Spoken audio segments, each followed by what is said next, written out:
Hi, I have a question for you today that's possibly going to completely turn around whatever relationship issues you've had in terms of getting your voice heard and getting your needs met more effectively and with more dignity, more respect, more real reverence for who you are and what you're really all about.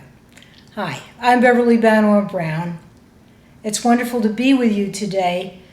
Our topic on narcissistic relationships is how setting healthy boundaries can help you to reclaim your dignity or assure that you will never in any way, shape, or form lose your dignity when dealing with people, either personally or professionally, who are overall crazy makers, energy vampires, people with behavioral traits that are narcissistic, or people who are really full-blown narcissists. One of the things that happens when you have healthy boundaries is that, as the great 20th century poet Robert Frost wrote, good fences make good neighbors. One of the things that happens when you have healthy boundaries is that you know unquestionably what you will and you will not do, what you will and will not tolerate from others, how you want to be spoken to, how you want to be treated, the level of respect and excellence that you give to yourself first, because it always starts with us, and then the way that you treat others and demand, really, in a loving way, that they treat you. This is a phenomenal opportunity for you because everybody is our teacher. And if you're being treated in a way that's less than respectful, less than polite, less in some cases than abusive, or is abusive in the way that it's playing out, then you have an opportunity by seeing the contrast between how you're being treated and how you want to be treated and making changes. Making positive shifts. Healthy boundaries are when you decide that you're going to treat yourself with love, that you're going to treat yourself and that inner child part of you with nothing less than dignity and unconditional acceptance and a level of regard that creates within you a self-assurance and then filters out into every single relationship that you have with everyone around you. No exceptions. It's a practice. It's a path of behavior. It's a change in your thinking process. Many, many people got a message that they weren't due this kind of good treatment, this kind of dignity when they were small children. Isn't it time to change that message? It's sort of like taking a radio dial and you're on one channel and the music is acid rock, it's loud, it's boisterous, it's discordant, and it actually drains your energy. And let's say you'd like some smooth jazz, or some beautiful, healing, mellow Mozart, or some other wonderful classical music, or country, or whatever it is you want. What do? You take your hand and you change the channel. You change the frequency. That's what we're talking about today. I'm an intuitive. I'm a very long practiced, over 30 years now, intuitive. I do intuitive readings. Some people call them psychic readings. And I'm also a classically trained intuitive life and relationship coach and a love mentor. I've worked with groups. I've worked with individuals, couples, families, of every imaginable age, size, variety, preference, socioeconomic background from all over the world. And one of the things that becomes clear to me inevitably when I first work with people, no matter what the presenting issue seems to be, underneath it all, there's a self-rejection that's going on. There's an attitude of negativity underlying whatever positive picture people present of themselves. I've worked with people who are CEOs of major corporations, lawyers, doctors, teachers, and every imaginable other occupation. And no matter how much prestige they may seem to have on the outer, within themselves, there's a part of themselves that's self-rejecting, that feels unworthy, unlovable, and doesn't feel safe. Over and over again, that whole concept of dignity and knowing one's inherent value surfaces.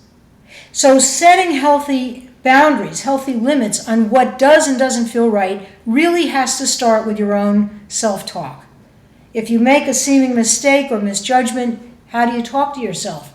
Do you say, "You fool, look what you've done now"? Do you start pulling in, "Oh, but this happened when you were 2 years old and you screwed up, and this happened when you were 20 and you'll just never get it right"?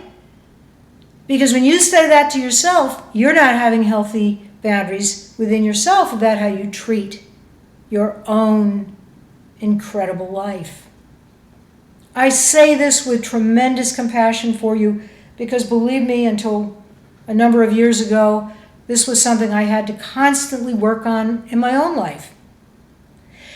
There still are days when uncertainty creeps in, doubts, questions about myself and how I'm performing and how I'm doing in the various responsibilities that I have. That's part, I believe, of being alive and being a conscious, questioning person. Now, the beautiful thing is that with every breath in, you have another chance to think another thought, to take another approach, to be proactive in your life and let whatever it was in the past go. Just let it ease away from you and choose to come back to this present moment where all the real excitement and power is and all the possibilities. Now, how does this apply, you might ask, to your relationship, personally or professionally, with a prospective mate, let's say, or a child, a parent, a father, a member of your spiritual community if you have one? How does this apply? If you have gotten clear that one of your healthy boundaries is that you will be spoken to in a respectful tone by other people as you strive to respect them, and someone is maltreating you, then you get clarity right away. And you can give them what's known as an I message. When I heard you speak to me in that tone, it made me feel, and you fill in the blanks, and it made me want to, and then you fill in the blanks. In this way, you're not attacking the person, you're not putting them down, you're not treating them in kind, you're simply letting your needs and your healthy boundaries be known. One of the phrases that I've found to be very valuable in dealing with people who can be aggravating, abusive, irritable, nasty, outright unkind, is to say, if they speak to you badly, if they call you a name or they act in a way that's dangerous, physically overriding some of the natural cultural norms, like not getting into your space, like, for example, not assuming that they can push you or hit you or denigrate your dreams, crush your hopes.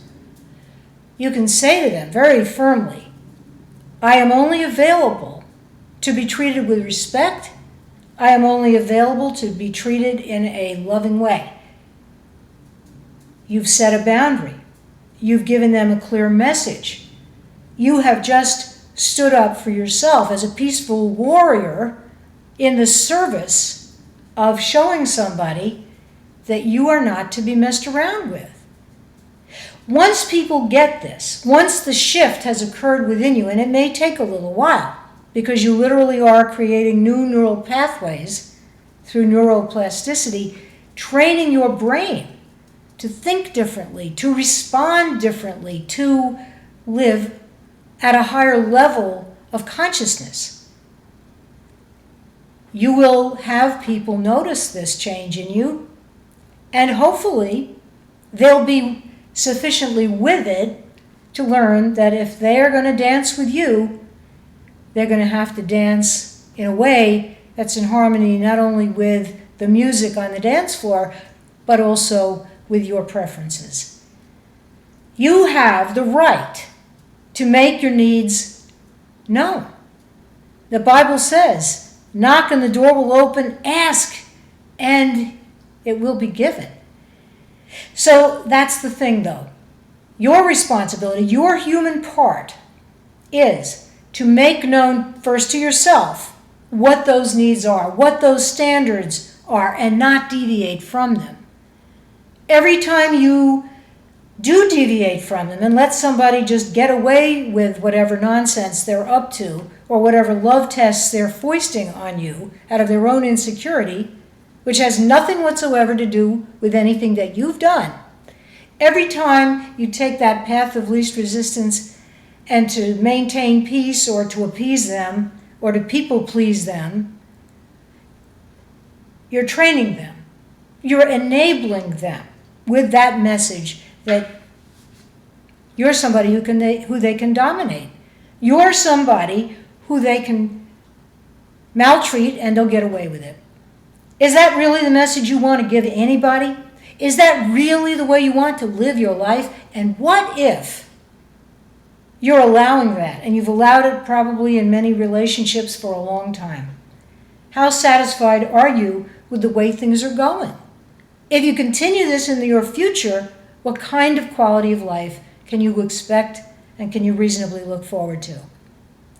Again, as before on so many of my other videos, I say to you, these are choices and decisions that only you can make for yourself. I share this information with you with great love and respect for everything that you've achieved in your life up to now. And we all know that we are constantly works in progress, becoming more, becoming better, expanding our awareness and awakening and reawakening to what's possible. Setting healthy boundaries, knowing what they are, gives us a standards of excellence that we can keep raising the bar on as we go through our lives. Until next time, this is Beverly Banor Brown. It's been wonderful, as always, to have this time with you. If you have not already, I hope that you will subscribe to my channel, Beverly Banor Brown MS. Leave me a like below the screen if you've enjoyed any part of this. And please, I'd love to hear from you. Feel free to leave me a commentary beneath the screen. As most of you who've responded to this before know, I really make a major effort because I do cherish your thoughts and your ideas and your comments. I read every one and try my best to respond individually. All right then, until next time, many blessings and bye for now.